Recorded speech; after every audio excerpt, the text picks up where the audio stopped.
When I travel this country and I talk to people from different walks of life, Jewish and non-Jewish, despite the rhetoric and despite the policies we're seeing, the majority of Americans believe that welcoming the stranger is the right thing to do. It's a core Jewish value, but it's also a core American value. I believe that as Jews, we are safer when we are uplifting the dignity and the rights of other marginalized groups as well. We have, of course, the images of masked men on the streets, and our own clients as HIAS are afraid to come to appointments, to get their work permits or to naturalize. They're afraid to go to school. They're afraid to go to work. But there are communities that are pushing back, and I think that's what's so beautiful. When we stand with immigrants, our immigrant neighbors and our refugee neighbors, those are the people who are on our side. Maybe we're brave to walk out the door by ourselves, but when we come out and we realize, hey, there's people to our left and there's people to our right, our neighbors are all here, and I think we're on the side of the right thing, and I think that's our lesson from the Haggadah, from the Megillah of Ruth, and until today.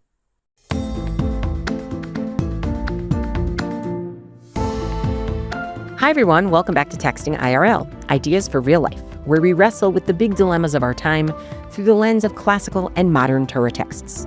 I'm your host, Elana Stein Hain. We're recording on March 18th, 2026, still during the war with Iran. Although the war in the Middle East has taken center stage, the presidential administration's draconian measures against immigrants, whether or not they are authorized to be in the country, continue.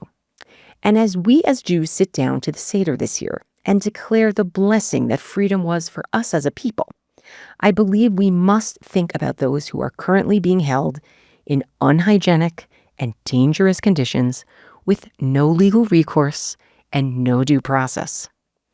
To discuss these issues, I've invited Noah Gottschalk. He's a Jewish humanitarian who serves as the Chief External Relations Officer for HIAS, the Hebrew Immigrant Aid Society. Prior to this position, he's worked with refugees and displaced people in Egypt, in Uganda, South Sudan, Lebanon, Democratic Republic of the Congo, and many more countries. And I really appreciate that he's here to sensitize us and to give us some insight into this issue. Noah, thank you so much for being here. Thank you so much for having me. It's a pleasure to be with you. So, I really want to dig into the season that we're in, because this is coming out a few hours before Passover starts, really. And the role of the immigrant and the migrant is so central to our own story of freedom. It's central to our story of freedom in terms of what we learn from having been migrants who were mistreated. It's central to our story in terms of understanding the obstacles that immigrants go through.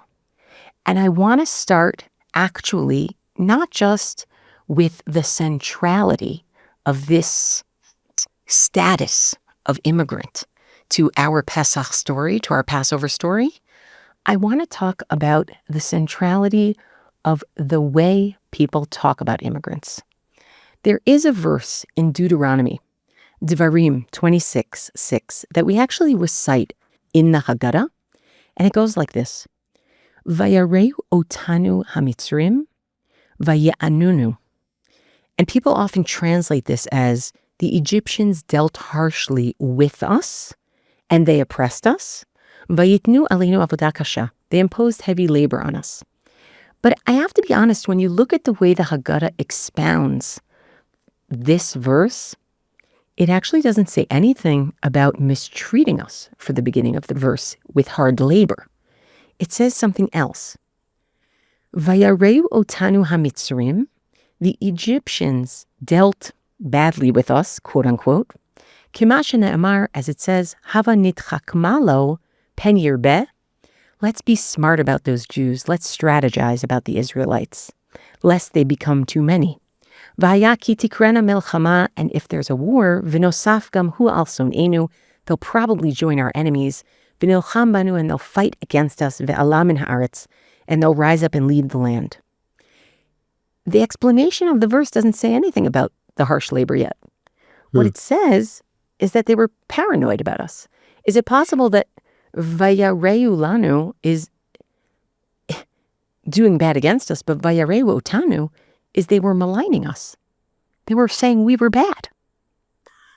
I think it's such a fascinating verse and a fascinating place to deep dive, because it it makes me think of the way that Jews have always been treated as a minority, never sort of being seen as connected to anywhere that we've been, not being truly loyal, not being truly a part of the country they're from. I remember as a kid, our teacher said that this was during the Cold War still.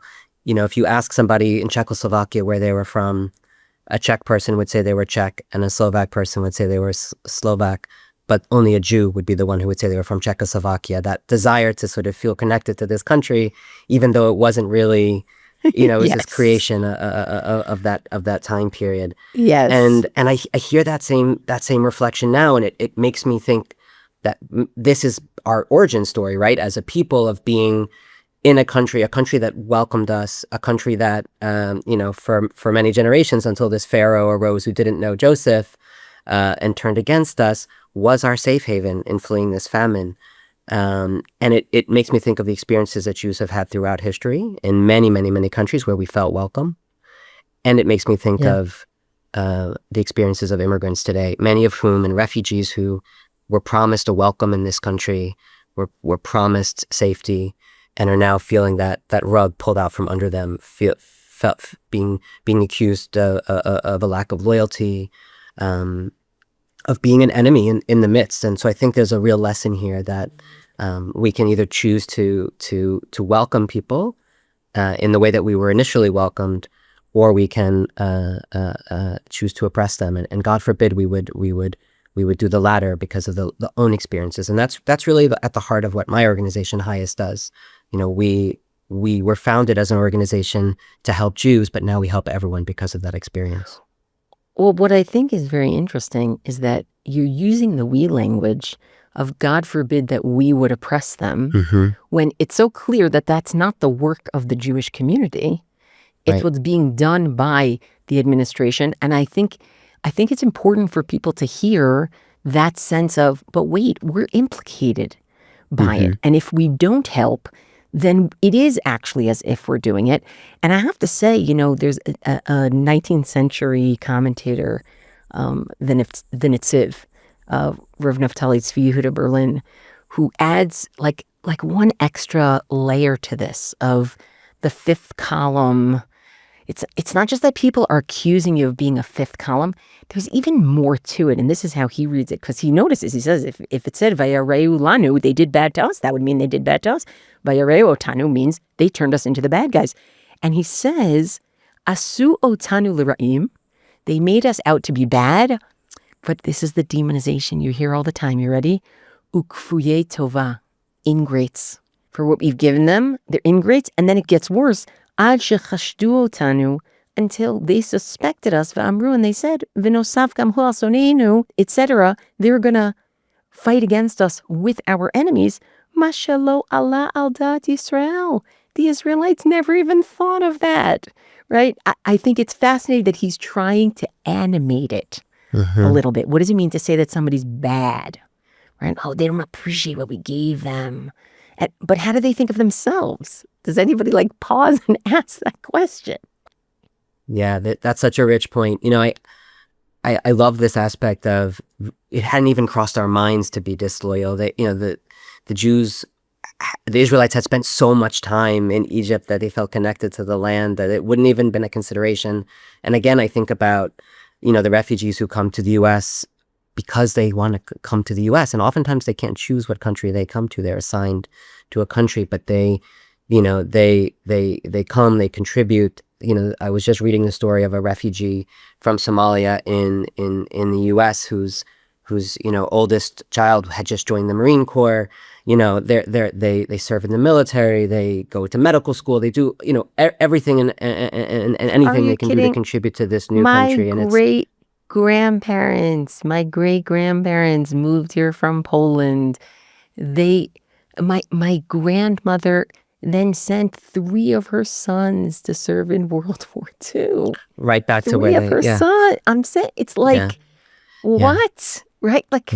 Come on, right? There's something. So can you tell me for a minute, the demonization issue, how do you deal with it? How? Because I know that you're both helping refugees settle and get what they need and get jobs and get protection and try to, whatever legal recourse you can give them or muster.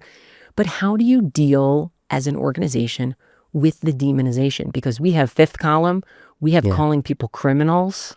It's not even just fifth column. It's Garbage. even worse than that. Right. Yes, So, horrifying. some language I can't even How do you use deal in with this it? in this discussion. I won't. I'm saying I won't. So what do you do?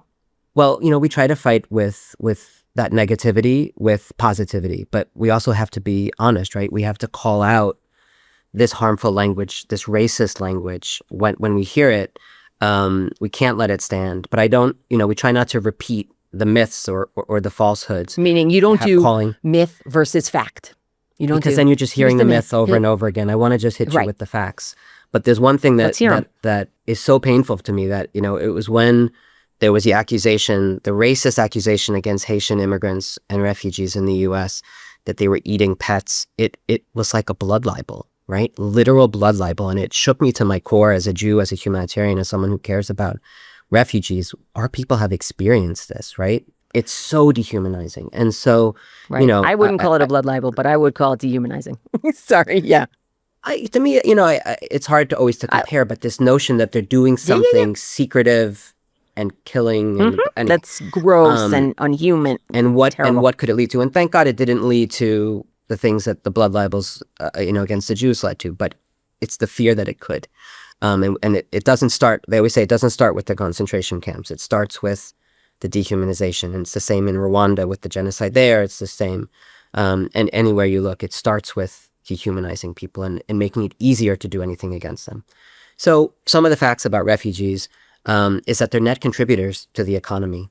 In 2017, the Department of Health and Human Services, which manages the integration of refugees in the U.S., produced the most detailed study ever of the impact of refugees with a completely neutral outlook to see, is this a net negative or is this a net positive? And they looked at the years between 2005 and 2014, and they found that refugees during that time generated a net economic benefit of $63 billion. That means that refugees contributed more in taxes by $63 billion than any of the services that they received in their first few years since arrival to help them integrate, to help them learn the language, to help them get into schools, etc. Another fact that I think is really interesting is that immigrants of all kinds, including refugees, and including even undocumented or unauthorized immigrants, are far less likely to commit crimes or to be incarcerated than people who were born here in the U.S. It completely flies in the face this evidence of the rhetoric you hear about criminals. And of course, criminals exist in every population. We're not saying they're not, but we have a justice system for that. And the last thing is that immigrants are entrepreneurial, and refugees in particular. So immigrants are far more likely to start businesses than native-born Americans, and refugees are even more likely than other types of immigrants to start businesses, which creates jobs, which revitalizes communities. There's communities, all across the Rust Belt, for example, in the U.S., which have been totally and completely revitalized by the presence of refugees, including in Ohio, where they had all these, in Springfield and Columbus, where they had all these awful language about refugees and immigrants. They've revitalized these communities, and I think about my own family starting businesses, coming to the U.S. It's what we do, right? And it's as true then as it is today. Nah, my great grandmother sends her 3 sons to war. My grandfather says, I don't want to just be a printer like my father. I'm going to start my own business. My great aunt becomes the person in the family called the professor because she's the first one to go to college.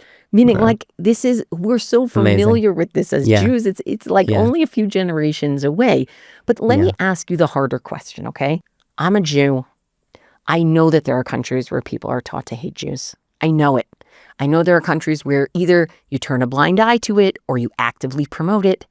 How do you think, as somebody from HIAS, how do you think about that? And maybe, by the way, there's a difference between a refugee who's like fleeing for their life versus, someone who's making voluntary immigration, and maybe the vetting standard should be different. But I'm just curious how you think about that issue, because it's a real issue. Like, it's a real issue in Europe. For Jews, it's a real issue. Yeah, and I think it's an important question. And we know that, and as important as facts are, we know emotions can be even stronger. And so it's really important to understand that there are people who have fears, right? I think it was Yossi Klein Halevi who talked about the Pesach Jews versus the Purim Jews, right? And I think today we're being Pesach Jews a little bit, but we have to just clarify for everybody what we mean. Pesach Jews, as in, how are you using it? My understanding of this is it doesn't matter how he used it. It matters how you're using it. Don't worry. Yossi, we love you. He's using it his own way. Yes. The Pesach Jews is what we're talking about today. We're talking about the story of redemption. We're talking about the story of... Meaning you want us to be the Pesach Jews. You want us to be the people who are not about fearing for their lives. You want us to be the people who are standing up for what's right and telling Pharaoh what's what.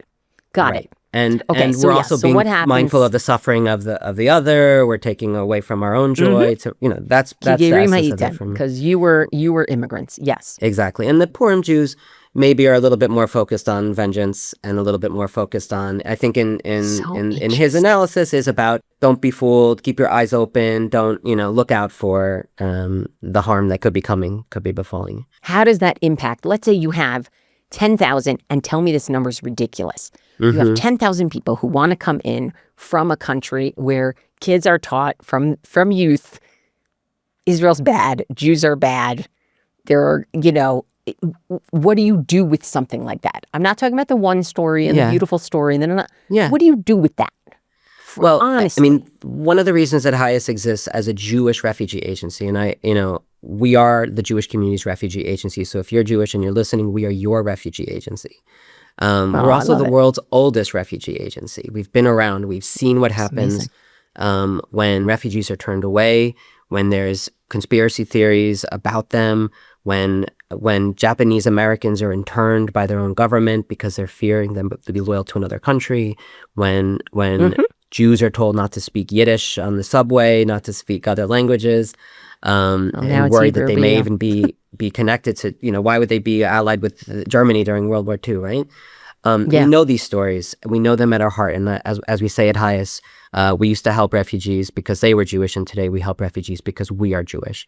So we believe fundamentally that welcoming the stranger is our obligation, both because it's repeated in the Torah so many times, but also because our community knows what it means to be the stranger, to be displaced. But we're also conscious, right? I want to speak to the Purim Jews for a moment as well and say, we're not saying that there should be no vetting. We're not saying that there should be no system. But what we are trying to encourage people to understand is that there are systems that are in place. The U.S. has always had the most stringent vetting system in place for refugees of any country in the world. They go through multiple layers of background screenings with all the intelligence agencies involved, all kinds of law enforcement agencies involved. Whether you're a tourist or a student, if you're coming as a refugee, you're getting the most extreme vetting that you could possibly have of any other type of traveler. And I want to connect with what I said before, is because we're the Jewish community's agency, we are often the very first connection that these refugees or these immigrants have with a Jewish person or with Jews in general, a Jewish institution. And so what I said before, it doesn't matter so much what the facts are sometimes. It matters what your experience is, what your emotions are. And for us to be able to be people's first impression of a Jew is really powerful and really special. We work, in addition to working all across the U.S., we work in Chad with Sudanese refugees. Now, the Sudanese passport used to say valid for all countries except for Israel, right? That was very clearly stamped in every passport. I've never had in my entire life, and I've worked with Sudanese communities since 2002, never heard a single instance of anti-Semitism from a Sudanese person.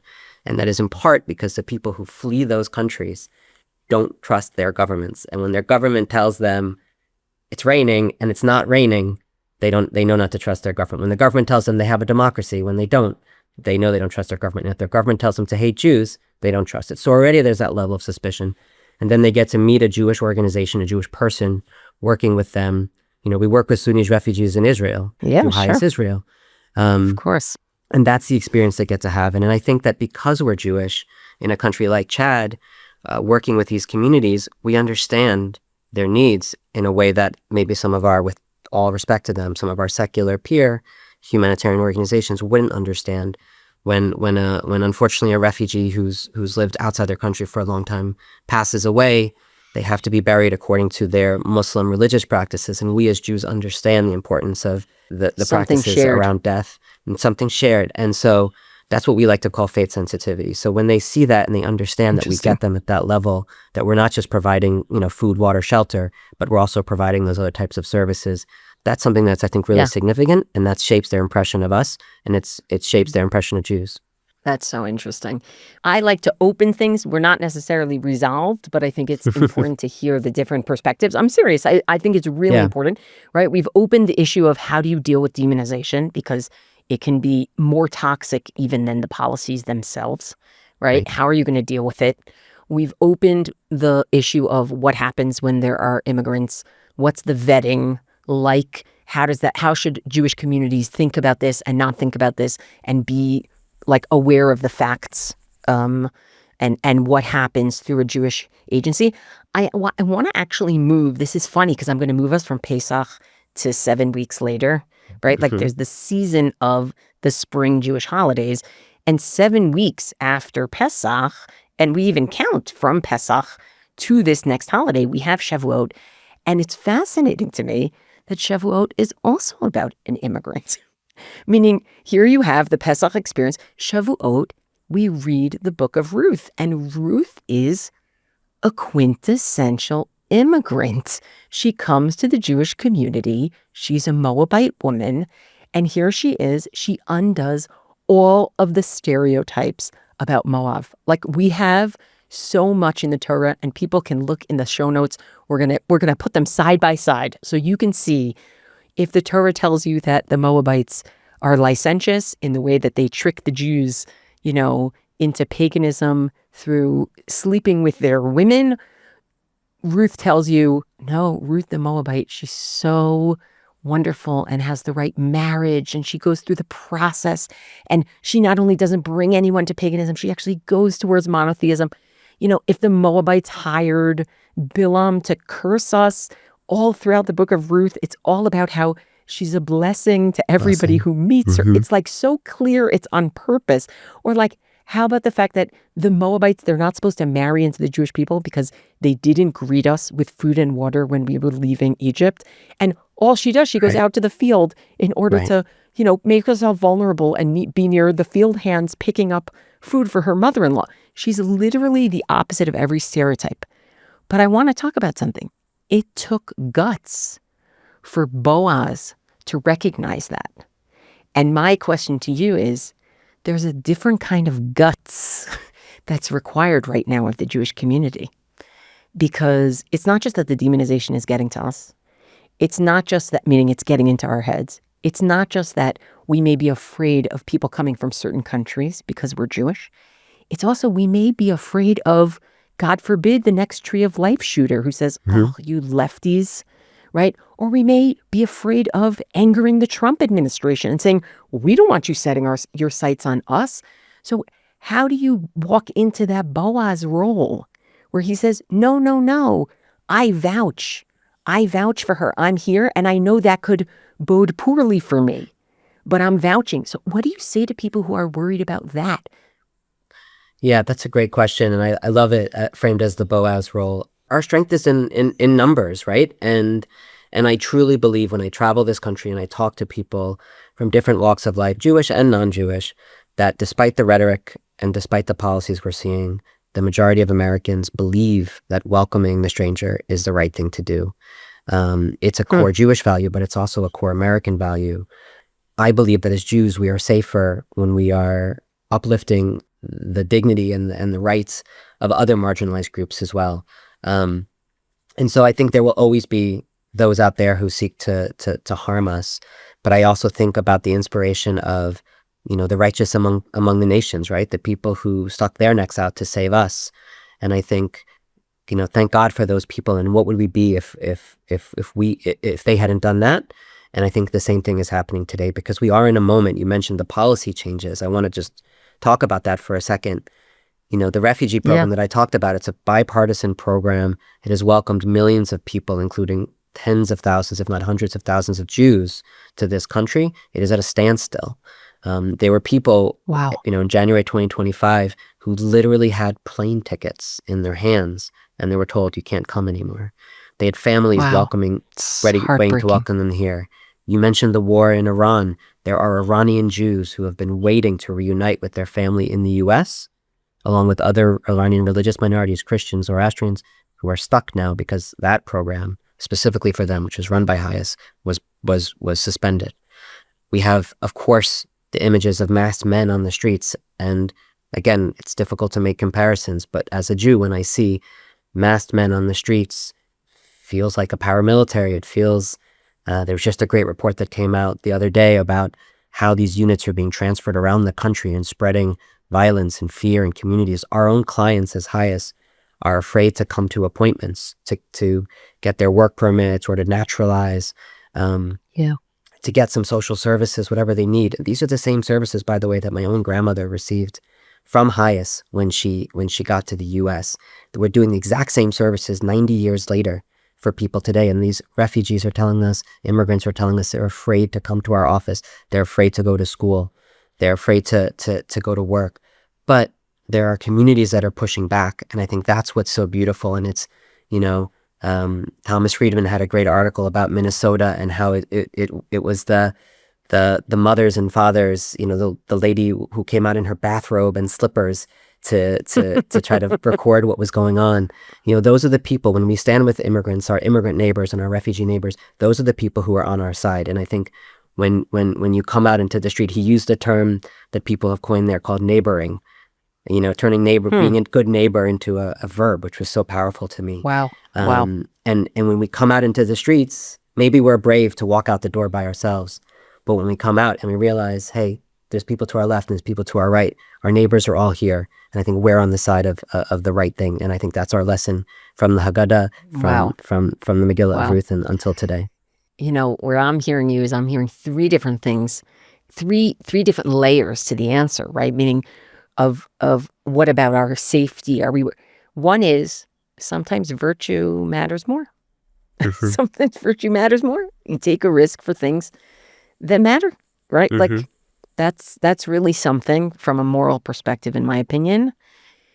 A second is right now, comparatively speaking, in terms of the numbers are actually with us, is your argument, right? Mm-hmm. And you can see it and you can feel it. Mm-hmm. And number three, in the long run, it's actually ultimately safer if we can keep like proper democratic due process in place for everybody, ourselves included. So I think we've touched on some really, really important things here. And I think that of course, we're going to sit down at our Seder, and many of us are going to be thinking about what's going on in Israel right now. Many of us are going to be thinking about anti-Semitism around the world, and especially in America and Canada, because it feels new in a different kind of way. Mm-hmm. And that particularist spirit, I think, is important and essential, and it's part of speaking to the covenant between God and the Jewish people in the long run. But what we also have to consider, what we also have to think about is, what do the messages of Pesach and ultimately Shavuot tell us about what human beings deserve in the world, and how we can get involved in helping them get what they deserve? More of an activist podcast than I usually have, Noah, but I really think that this is such an integral moment for people to be moving and doing and acting. So thank you so much. And I wish you and all of our listeners a wonderful Zisin Pesach, a Chag Sameach, a wonderful Pesach, a redemptive Pesach. And thank you so much for being with us today. Thank you for having me. It's been a pleasure. Thank you.